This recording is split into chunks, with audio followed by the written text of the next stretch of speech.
You're listening to the Severn Ball Breakfast Show with your host, Andy Clarke, and his hangers-on, Evil Barry Kirby and Lady Cara of Kingsnorth. 7FM. Here it is. This is it. It's that Derry from EMF. How you doing, all right? Yeah, not bad, not bad. You're doing a gig at the Guildhall tomorrow. Yeah, we've been pretty much getting down to it over the last couple of weeks. We've been rehearsing up in Leicester and getting everything together. So yeah, it's been a lot of work, and it's been filmed as well for DVD as well. Yeah, so, that's brilliant.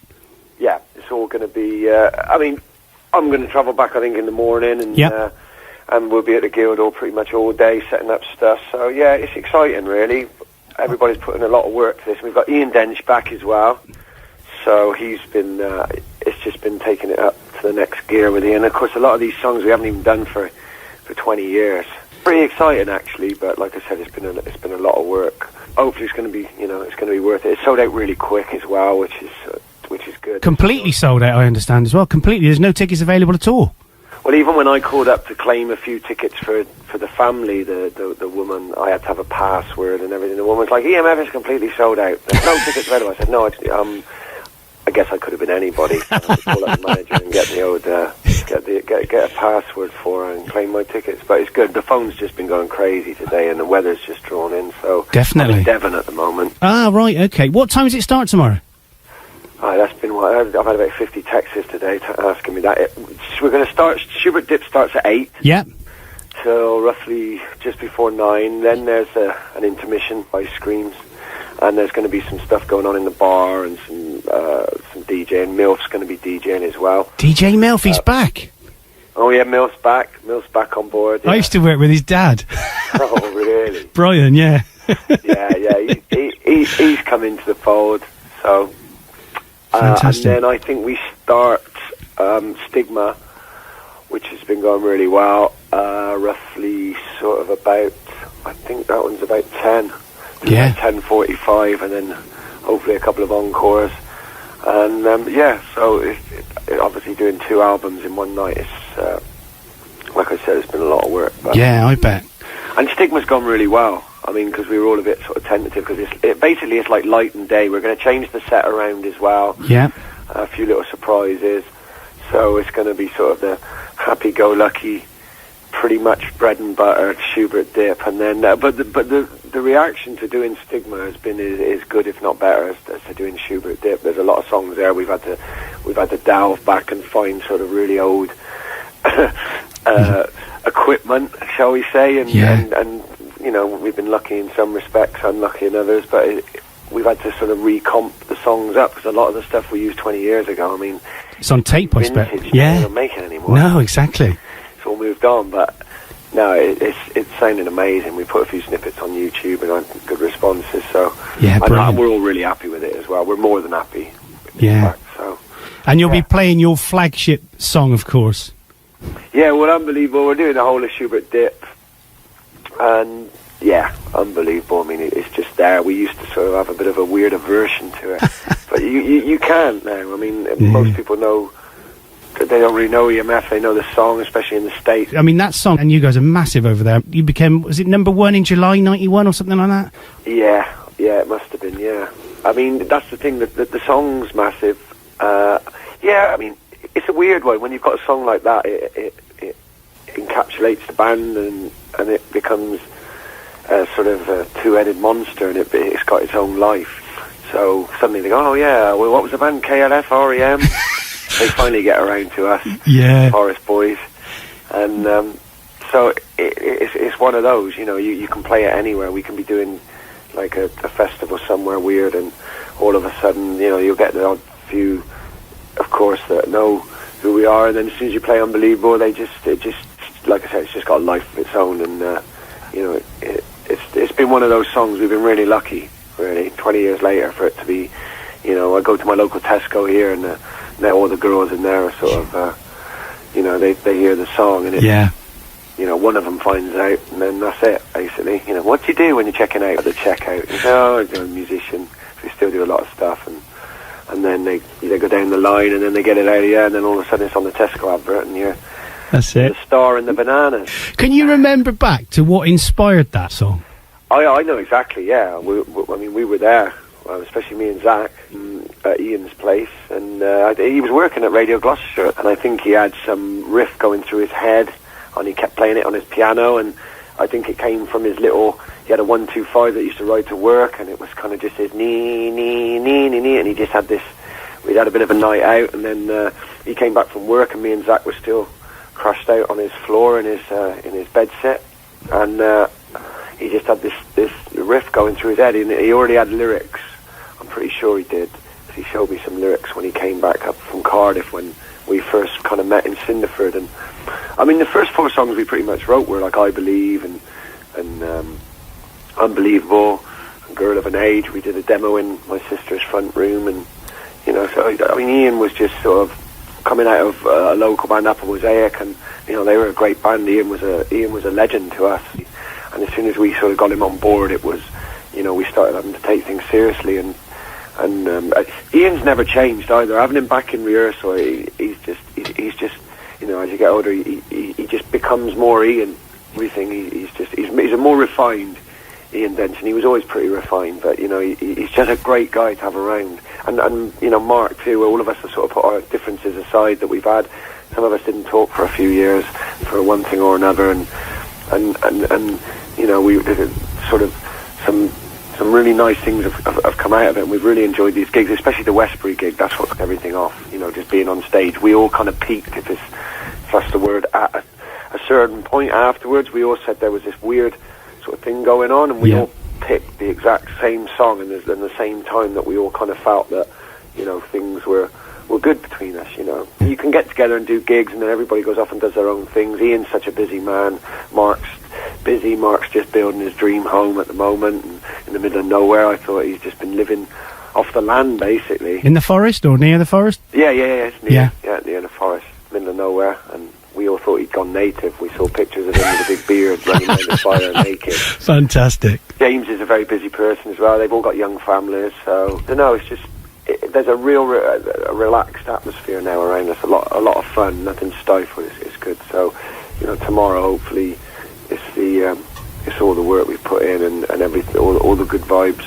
Hopefully we'll turn up tomorrow night. Brilliant. When you started out, sort of back in the late 80s, it says on Wikipedia that you were signed by EMI Parlophone after just 4 concerts without even a demo tape being asked for. Is that true?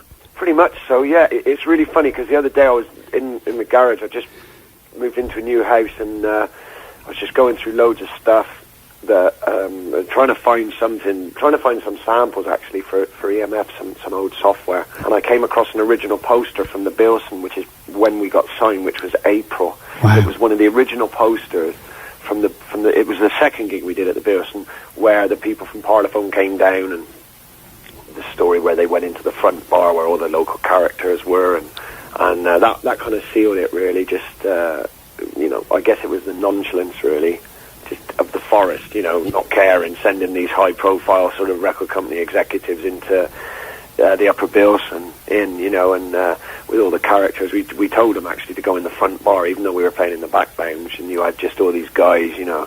It was a pretty rough, cool crowd. Yeah. And yeah, they certainly didn't get treated with kid gloves. So, yeah, and I found the poster, and on the back there was Meet Zach, 12 o'clock, haircut, 5:30. It was all to do with the gig. And then there was some original lyrics that we were doodling, me and James, for the song EMF.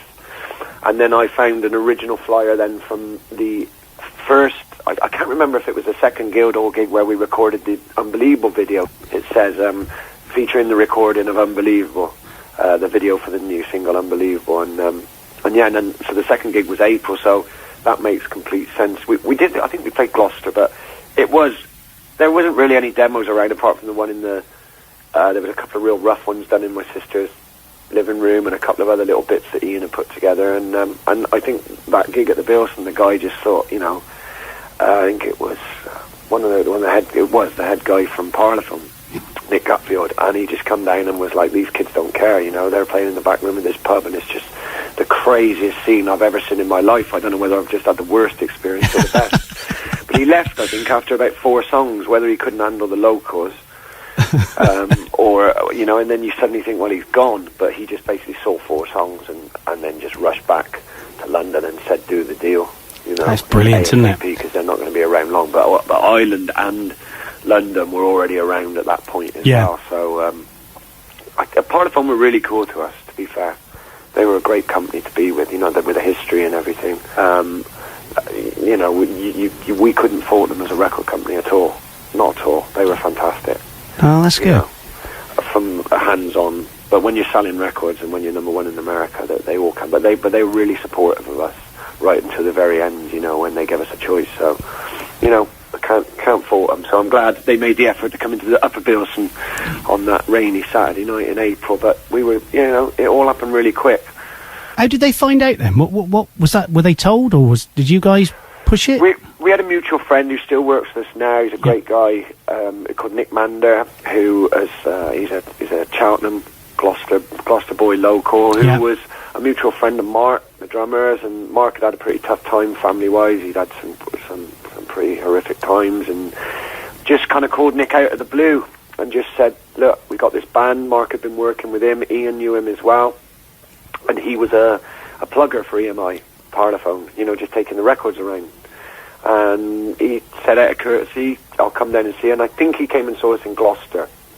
But he was there from the start, swimming in the lakes, and we all used to play tricks on him and stuff, just as a friend, really, very, and he then saw us and did pretty much the same, He was record company to us, us sort of, us Forest boys. He was record company, and it was sort of, something that had never happened to us. And he came and saw us, did exactly the same, rushed off after about 4 songs, and then we took it as a negative, but he just went straight back to his wife, who ended up being our manager, Linda, and was just kept her up all night saying, same thing, you've got to get down there and see these guys. He said, I just think I've seen the sort of future of the Forest of Dean music scene. Yeah. Well, it was true. Yeah, I mean, we've just been waiting. We were talking about it the other day about we want the next band to come along, whether it be Gloucester or, obviously it would be amazing for it to be the Forest of Dean. And there's a lot of good musicians there. But there's nothing that I've seen really that has knocked me over, but then I don't really get back there much now. But I'm sure they're there. It would just be great, I mean, to have success in America, to have success, I should say, worldwide, and from that area. There are certain people that come from maybe Cheltenham and then join another band. Like there's the guy from, what is that boy band? Lives up at Whitminster. I don't know, but he was looking... the guy was looking at a friend of James mine's Morrison house in Cinderford. Oh, right. What's it? It's not Harry, is it? It's one of those guys from... I can't remember. Yeah, that's thrown me now. All those bands. Yeah. One Direction, people were slagging them off the other day in the pub and about, but I'm like, man, they've done it in America. Yeah. Look how many bands have gone to America and don't do it. I mean, we failed, sort of just... We did it well, but we scraped the surface on how big you can be in America, really, You got to take your hat off to some of these bands that are just, like your Depeche Modes and your New Orders, that have just been huge there, for years. I don't really care much for the bands, but, they've really done it. You talked about One Direction there, and what do you think of the X Factor? I don't really watch it, but I don't think anything's changed. No? At all. I don't think any of these opportunity knocks, I don't think any of it has changed. There's always been these talent shows on from the first days of television. I don't think anything's changed really, apart from the fact that they can come out and have their year in the sun. But nothing's changed. I mean, we've got Pinky and Perky. They live in Westward Ho here in Severn. Yeah. I mean, a couple of talking pigs speeded up.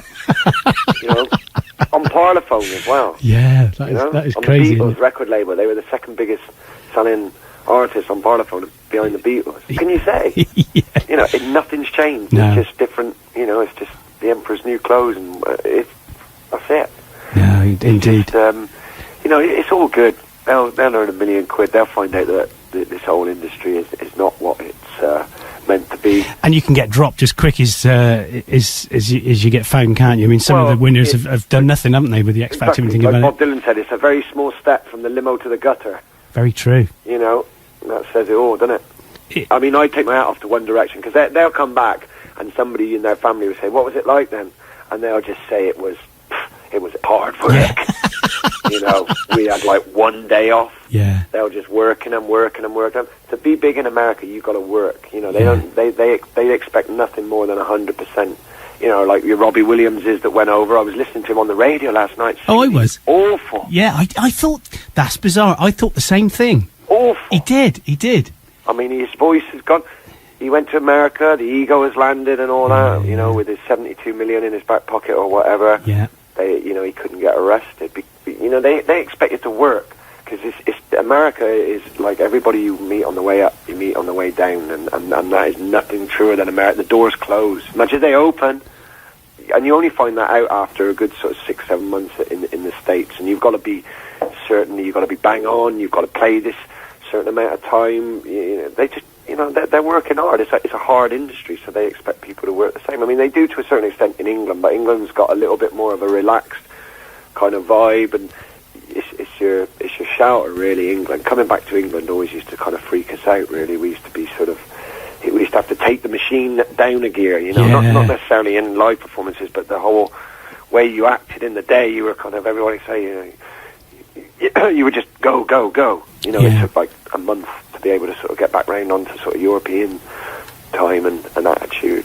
But it's good. It really makes, you know, if a band can't come back from America after sort of the best part of a year and on tour, and you know, then they know their game. They're right ahead of their game, and I think it puts your business acumen to a certain extent in check as well. You know, you've got to be right on your game. So good luck to those bands, especially One Direction. You know, out of all the bands that have done well out there, really. Yeah. You know, and you've got And they're young, Coldplay, aren't you know, they? Chris Yeah. Martin, I guess, you know, he doesn't upset anybody at all. They just get out there, they plug away, they keep churning it. So, you know, and bands like U2 as well, of course. You know, they know exactly what they're doing, you know, because they employ so many different people as well, I guess, in America, that they love it. You know, the unions love it. You know, they just keep going back and back. Hats off to them. Definitely. I tell you what, it's been absolutely fantastic talking to you today. I was going to say good luck tomorrow night. We don't need it, so I don't know. We always need a bit of luck. I mean, we certainly had a bit with putting this whole thing together, you know, little things that have just cropped up, and we've all, you know, like I said, it's been hard work, but you need a bit of luck. I'm sure it's going to absolutely be fine, but it's going to be, you know, again, I was getting really excited last night. So Definitely. Thanks for that. Well, you're coming home, aren't you, really? I was born in Gloucester. I mean, yeah. Me, Zach, Mark, three of us are born in Gloucester. Fantastic. So yeah, it is a bit of a homecoming. It's full circle now. So whether we do anything else in the new year, there's some new stuff flying around as well. Some new material. We're going to air some stuff out in the sound check. Maybe do something in the gig. We'll see how it goes. Oh, look forward to that. That'd be fantastic. I tweeted out that I was going to be talking to you, and somebody I work with came back and said her name's Helen Ray, lives in Wales. She said, "Oh, I used to love Derry. He was my favourite when I was a teenager." Oh my God! How old is she now? 63. She's 112 now. Yeah. Good on her. Nice one. Nice one. Thanks for taking the time, mate. Good luck. Always a pleasure, Andy. Anytime, mate. Cheers, Derry. Bye. Bye. Bye. You're listening to the Seven Ball Breakfast Show with your host, Andy Clarke, and his hangers-on, Evil Barry Kirby and Lady Caro of Kingsnorth. 7